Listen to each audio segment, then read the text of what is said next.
So biology overrides indoctrination. It's much stronger than that, and we can see this in all kinds of situations. All kinds of situations.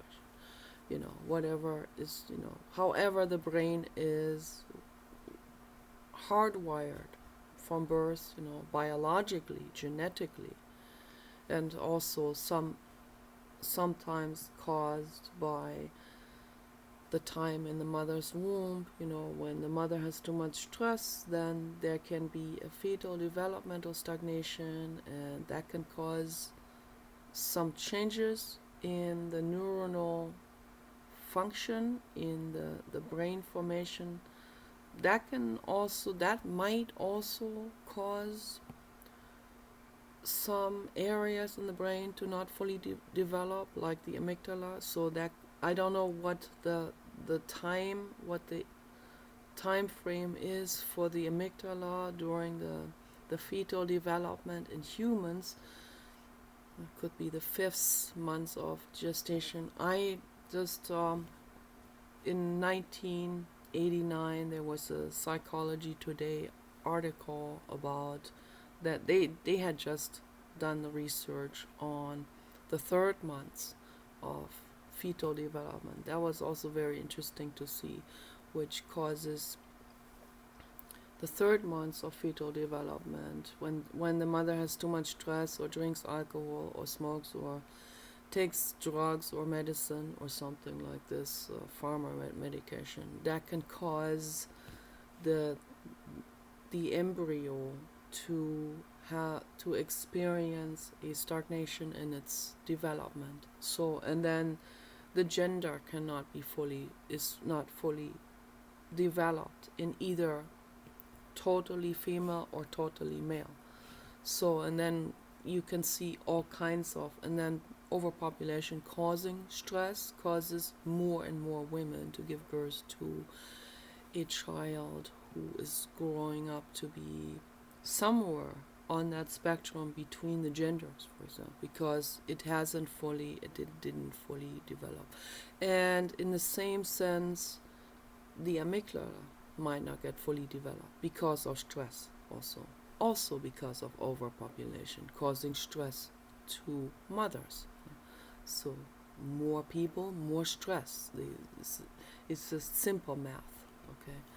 And so all kinds of things can go wrong, according to the designated time frame of whatever is developing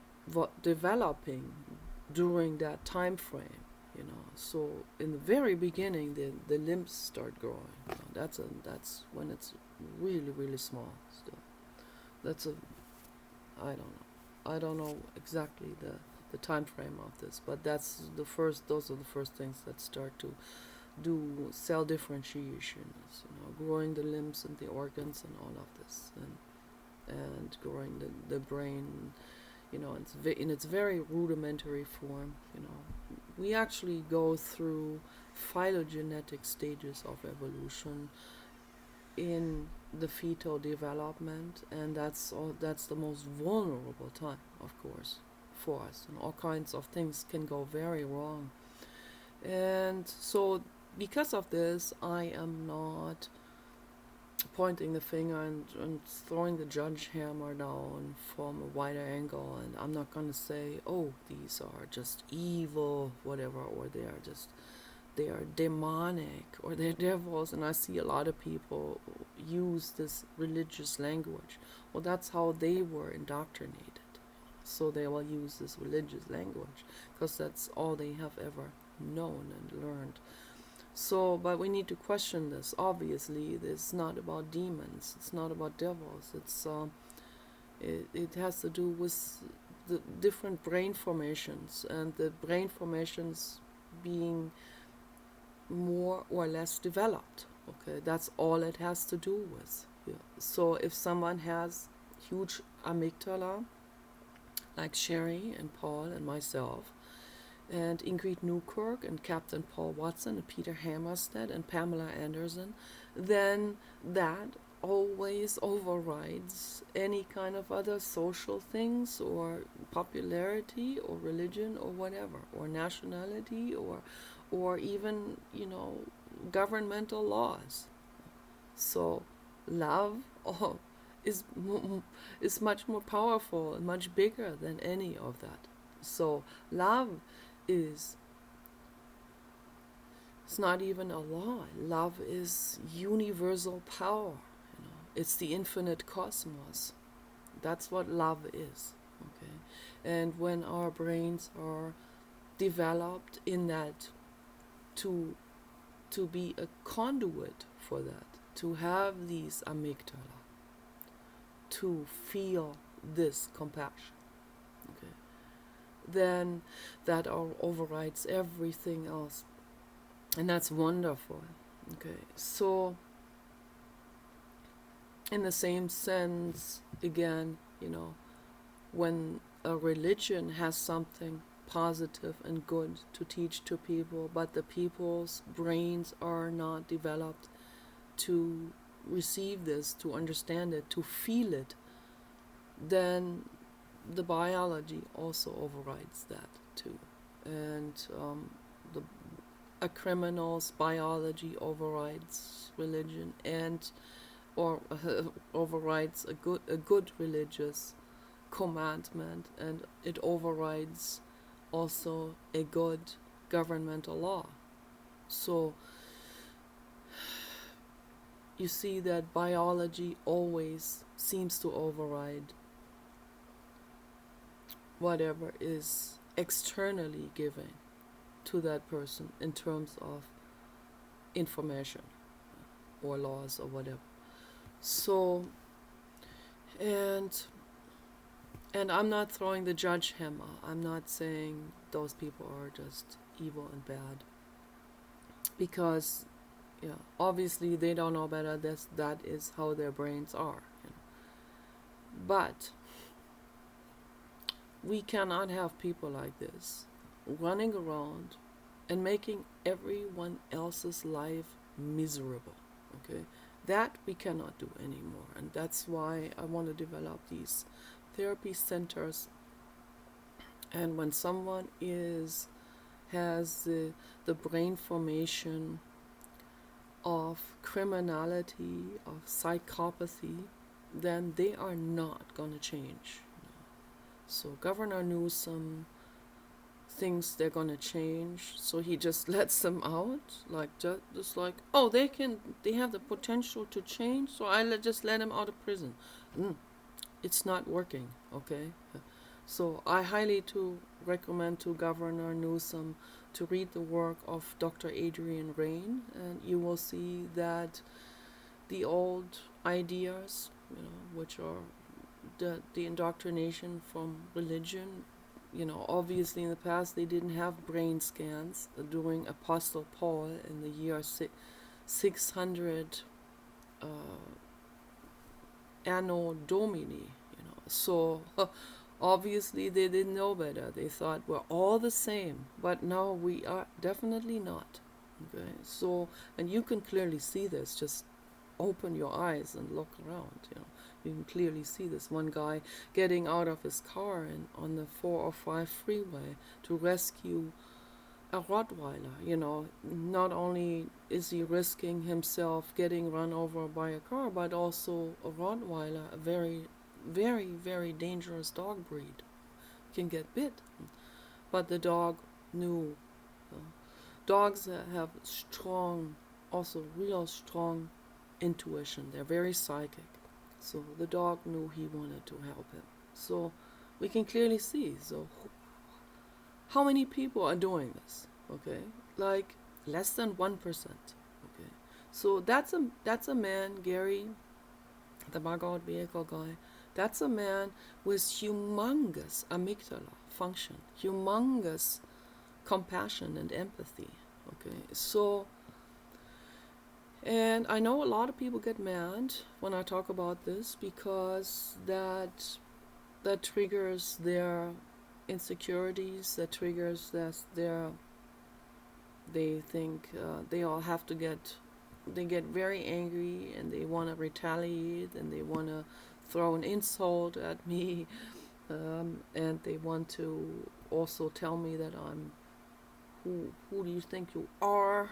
I get, you think you're holier than thou and all of that stuff because they don't have that in their brains.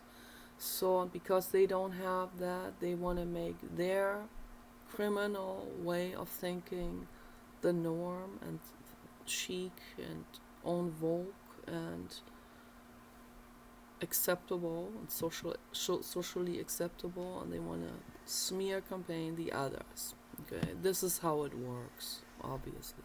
So whoever is an empath, don't go by what a criminal brain is telling you. Don't go by a religion or legal system that was written by criminal brains for criminal brains. Okay, and then there's this other things that I hear all the time is, when an actor says, when a compassionate empath actor from Hollywood says, it's real hard to play a good guy, but it's easy to play a villain. I hear this, I think Robert Redford actually said that. And he said that because he heard everyone else say this. It's kind of almost like a Bible law of Hollywood, sort of. But who wrote it? Who wrote that statement? The criminal mind wrote that statement. That doesn't pertain to Robert Redford. Okay, but he doesn't understand that. So he incorporated this pseudo-truth that was given to him by other people because the criminal mind is what they experienced. For the criminal mind seems very, very difficult to play a good person. Okay, because that doesn't come natural, right? So they will just come up with this rule because it pertains to them. They can't imagine that this doesn't pertain to some other people, to a very small percentage, 1% or something, where this falls away, right? So it's quite the reversed, okay? For Robert Redford, it's much easier to play a good guy than a real rotten person. How can he play a rotten person if he doesn't even know how that feels? There's just no way you can be playing a part that is absolutely horrific. And he wouldn't, he would be very selective in which role he takes in this way, just even unconsciously selective, because that just a role like, for example, that movie Sleeping with the Devil, just one of many examples. Someone who has large amygdala could not play that role of the psychopath.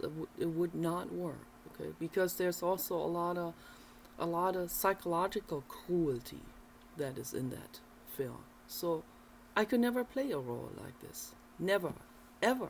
I could never play this Stepford Wife or whatever that movie was. This movie was Natasha Henstridge playing the mean psychopathic nurse. I could never play a role like this. To deceive someone and to kill the wife and then get the husband and wear her coats and stuff like that. I just could not do it. Okay? And this is not grandstanding. I'm just being really honest. But someone who doesn't have the amygdala function, cannot understand where I'm coming from when I'm talking about this. They can only interpret this as me being narcissistically grandstanding or trying to brag or something like this. I make another part.